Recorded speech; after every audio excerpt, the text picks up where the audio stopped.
그는 우리의 하나님이시여 우리는 그가 기르시는 백성이며 그의 손이 돌보시는 양이기 때문이라.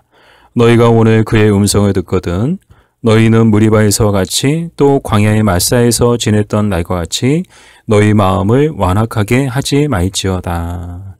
아멘. 지난주에도 말씀드렸던 이 밥소르기 목사님이라고 계신데요. 아마 여러분들 알고 계신 분도 계시고 밥소르기 목사님이 누구시지 하시는 분들도 계실 것 같아요. 그래서 이 밥소르기 목사님에 대해서 잠시 소개를 해드리고 싶은데요. 이 밥소르기 목사님은 미국에서 찬양 인도자로 그리고 예배에 관해서는 손꼽히는 세미나 강사로 유명하신 분이세요. 근데 이분에게도 이제 사연이 있었더라고요. 정말 우여곡절이 없는 사람은요 아무도 없더라고요.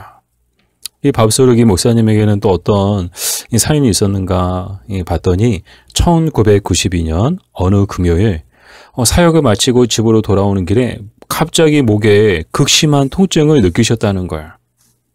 병원에 갔더니 후두 접촉성 유가종이라는 진단을 받으셨고 더 이상 이제 예배 인도와 설교 사역을 못하게 되셨다는 거예요. 그래서 이 후두 접촉성 유가종은 뭔가 하면 성량이 갑자기 그냥 줄어드는 거예요. 확 줄어드는 거예요.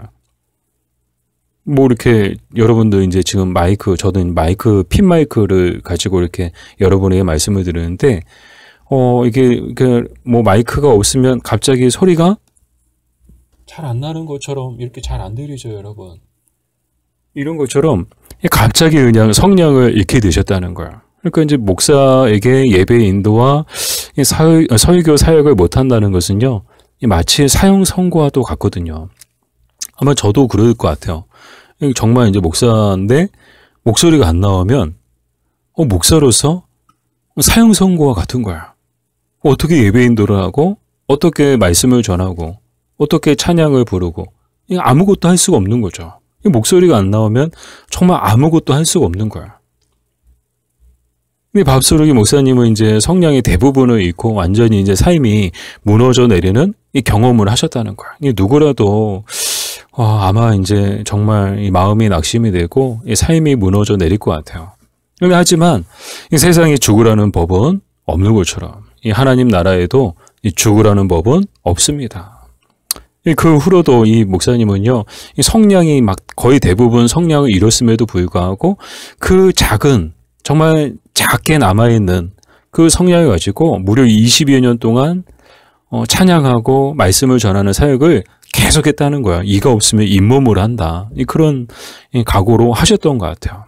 포기하지 않고 절망하지 않고 낙심하지 않고 정말 그 안에서도 정말 성량 대부분을 잃었지만 그 남은 성량이 있으니까 그 남은 성량 가지고 정말 도전하시고 또 열심히 사역하시고 하셨다는 거예요. 그래서 영성이 더 깊어지시고 그래서 정말 많은 분들에게 또 많은 사람들에게 영향력 있는 그런 사람이 되셨거든요. 근데 이 밥소르기 목사님 이야기를 보면서 저는 또 문득 스쳐 지나가는 게 KBS에도 이 아나운서 중에 저는 깜짝 놀랐어요. 뭐 이제 장애를 가진 분들도 이렇게 아나운서로 이제 활동하시는 분들을 제가 이제 종종 봤거든요.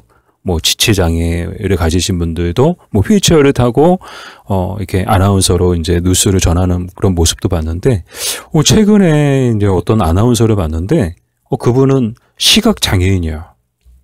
그 시각 장애인이 뭐예요? 앞을 보지 못해요. 근데 앞을 보지 못하면 어떻게 이 뉴스를 전할 수 있을까?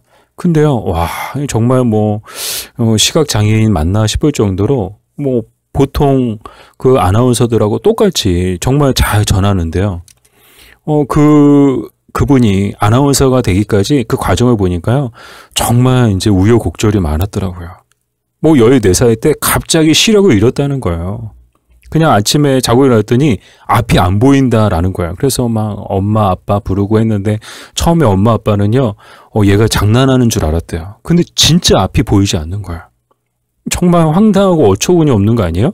그냥 자고 일어났는데 앞이 보이지 않는다는 거예요. 희귀병이었대요. 희귀병. 갑자기 그냥 뭐 조금씩 시력을 잃은 것도 아니고요. 자고 일어났더니 앞이 캄캄하고 보이지 않는 그래서 그때부터 시각장애인이 됐는데, 와, 14살이에요. 14살. 이제 막 중학교 들어갈 나이잖아요. 이게 얼마나 절망적이에요. 이게 얼마나 괴롭고 힘들었을까요? 그런데 거기서 포기하지 않은 거예요. 막 도전하고, 또 도전하고. 그리고 이제 결국에는 이제 아나운서까지 이제 도전해서 합격해서 당당하게 뉴스를 전하는데요. 정말 멋지더라고요. 근데 밥소리 목사님도 이 비슷한 그런 우여곡절을 갖고 계셨죠. 이 성량의 대부분은 이렇지만, 그 적은 성량을 가지고도 정말 20여 년 동안, 그 후로도 20여 년 동안 찬양하고 말씀을 전하고 뭐 이가 없으면 잇몸을 한다는 그런 마음으로 하셨겠죠. 정말 있는 힘을 다해서 하셨겠죠. 사랑하는 여러분, 우리도 그러했으면 좋겠습니다. 비록 상황과 환경이 힘들고 어렵지만 그렇다고 낙심하거나 절망하지 않고 우리가 정말 이 안에서도 다시금 일어나서 할 수 있는 우리가 되었으면 좋겠습니다. 정말 하나님 나라에는 죽으라는 법은 없어요. 다시금 일어나서 우리가 새 힘을 얻었으면 좋겠습니다. 밥소르기 목사님은 성경에서 가장 중요한 단어가 무엇인지 묵상하고 기도하던 가운데 주님이 가르쳐 주신 게 있대요. 여러분 어떻게 생각하세요? 성경에서 가장 중요한 단어가 뭘까요? 근데 밥소르기 목사님은 성경에서 가장 중요한 단어는 듣다였다는 거예요. hear, 영어로 hear죠. 듣다. 그게 성경에서 가장 중요한 단어라고 주님이 가르쳐 주셨대요. 야, 밥소르기 목사야, 성경에서 가장 중요한 단어가 뭔지 아니? 바로 듣는 거야. 이렇게 말씀해 주셨다는 거예요. 보는 거 중요하죠. 말하는 거 중요하죠. 정말 중요하죠. 그러나 가장 중요한 것은 듣는 것이라는 거예요. 우리는 기도를 하나님께 얘기하는 시간으로 생각하죠. 말하는 시간으로 생각해요. 사실 이제 기도는 말하는 거죠. 하나님께 말씀을 드리는 거예요. 그러나 동시에 기도는요, 하나님께 듣는 시간이에요. 그러니까 우리는 이제 이 두 가지를 늘 놓치면 안 돼요. 기도는 우리가 하나님께 얘기하지만 우리 말만 하는 시간이 아닌 것이죠. 기도는요, 듣는 시간이기도 해요. 무엇을 듣는 시간인가 하면 하나님의 음성을, 하나님의 말씀을 듣는 시간이 바로 이 기도라는 거예요. 기도의 목적도 마찬가지입니다. 기도의 목적은 우리가 원하는 것을 얻어내기 위한 것이 아니에요. 기도를 여러분 오해하지 마세요. 기도는요, 우리가 원하는 것을 얻어내고 원하는 것을 받아내고 그러기 위해서 하나님 앞에 아뢰고 때로 하나님 앞에 막 부탁드리고 때로 하나님 앞에 막 요구하고, 그게 기도가 아니죠. 그것이 기도의 목적이 되어서는 안 되죠. 이 기도의 목적도 하나님의 음성을 듣기 위함입니다. 그러니까 기도 왜 우리가 기도하는 거예요? 하나님의 음성을 듣고 하나님의 뜻을 깨닫고 그 뜻에 우리의 뜻을 복종시키고 우리의 생각을 복종시키기 위해서 우리가 기도하는 거예요. 그만큼 신앙생활에서 중요한 것은 뭐다? 듣는 것이다. 그러나 귀가 있다고 다 듣는 것은 아닙니다. 마태복음 11장 5절에 보면 귀 있는 자는 들을지어다 라고 말씀하고 계시죠. 이제 귀 있다고 해서 다 듣는 게 아닌 거예요. 들을 수 있는 귀 있는 사람들만이 들을 수 있다는 거예요. 오늘 본문도 그렇지 않나요? 오늘 본문은요, 시편 95편 7절 8절은 하나님께서 이스라엘 백성들에게 주시는 말씀이에요. 근데 오늘 말씀해 보니까 오늘 그의 음성을 듣거든 이라고 나오죠. 근데 이 오늘 그의 음성을 듣거든, 이 여기서 말하는 오늘이란 바로 지금을 말해요. 이 말의 참된 의미는 뭔가 하면요, 잠시도 지체하지 말고 바로 지금 여호와의 음성을 들어야 한다는 뜻을 갖고 있어요. 사랑하는 여러분, 우리는요, 날마다 여호와의 음성을 들어야 하는 거예요. 오늘도 어느 이제 형제님 차를 타고 왔는데 막 내비가 이제 차에서 막 이렇게 나오더라고요. 이렇게 음성이 나오는데요. 막 계속 나오는 거야. 막 조금만 가면 우회전입니다. 여기서 우회전 하십시오. 속도 몇 킬로입니다. 주의하십시오. 그러면서 막 계속 들려오는 거야. 아주 시끄러워가지고요. 너무 시끄러워가지고. 근데 또 형제님 말씀 들어보니까 그렇게 크게 해놔야 들리신다는 거예요. 자, 오늘 그의 음성을 듣거든. 이것은 뭘 말하는 거예요? 날마다 우리는 항상 여호와의 음성을 들을 수 있어야 된다는 거야. 근데 그 음성을 들을 때 중요한 것이 있는데요. 그것은 무엇인가 하면 바로 무리바와 광야의 마사에서와 같이 마음을 완악하게 하지 말아야 한다는 거예요.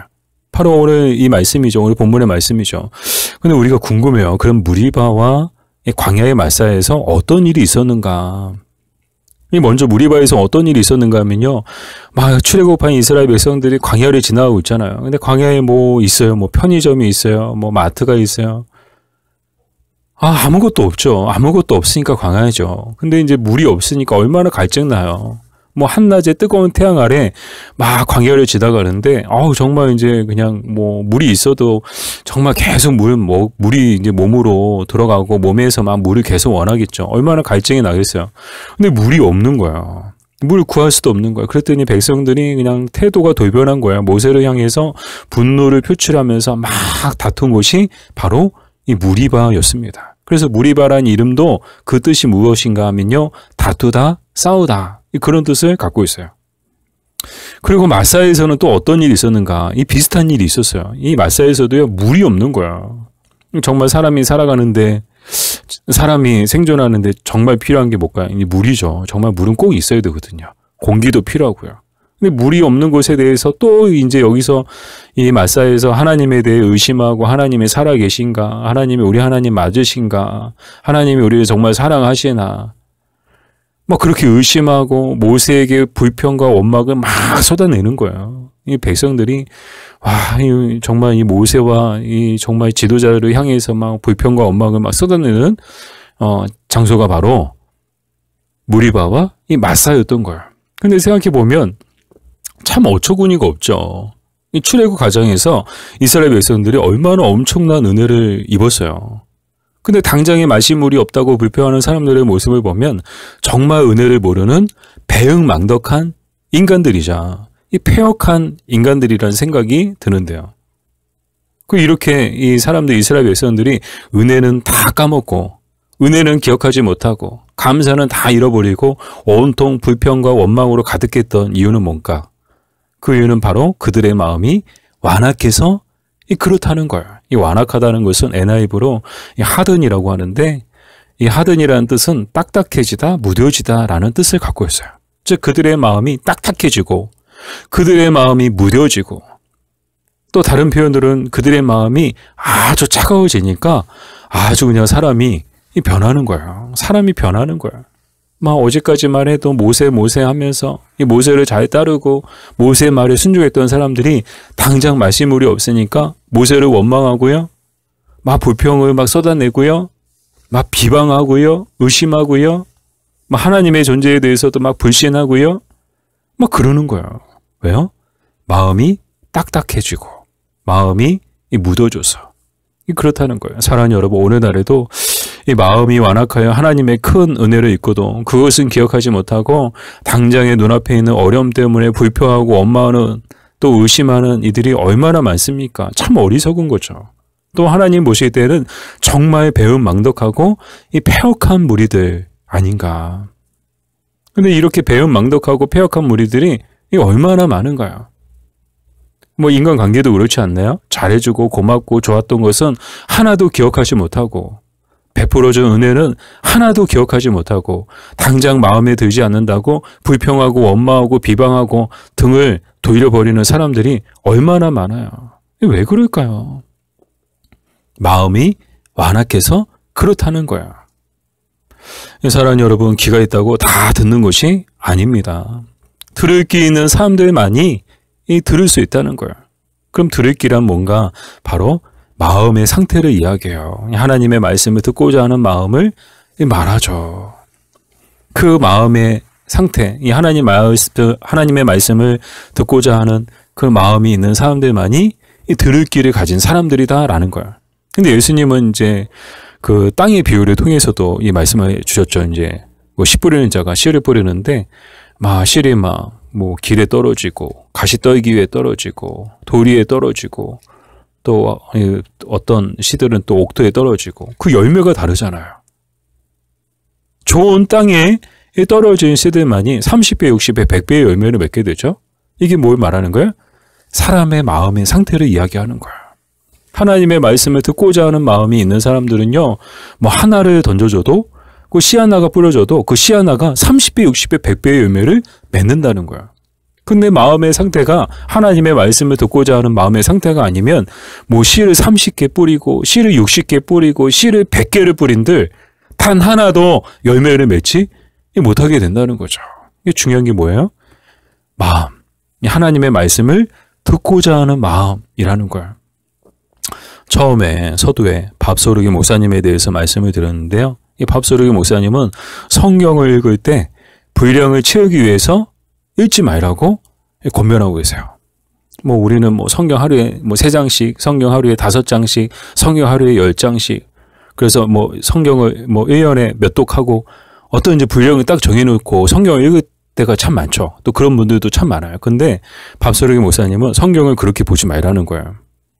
분량 채우려고 또 그 분량 채웠다고 해서 거기서 만족을 얻기 위해서 성경을 보지 말라는 거야. 그러면 성경을 어떻게 읽으라고 권면하고 계시는가 하면 듣기 위해 성경을 읽으라고 권면하고 계세요. 뭘 듣기 위해? 하나님의 음성을 듣기 위해. 하나님의 뜻을 듣기 위해. 성경을 읽으라는 거야. 막 뭐 몇 장 채우고 몇 독하고 그게 중요한 게 아니라는 거야.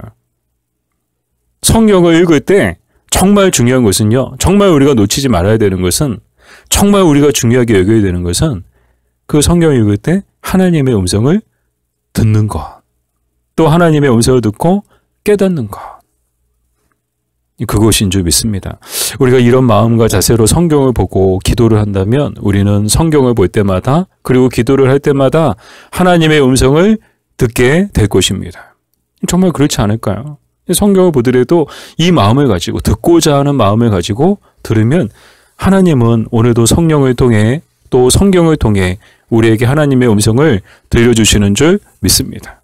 또 이 마음을 가지고 기도를 한다면 기도할 때마다 우리는 하나님의 음성을 듣게 될 줄 믿습니다. 바라기는 오늘 이 말씀을 통해서도 이 하나님의 음성을 듣고 또 기도의 시간을 통해서도 하나님의 음성을 듣게 되는 또 주님의 뜻을 깨닫게 되는 저와 여러분 되기를 주님의 이름으로 축복합니다.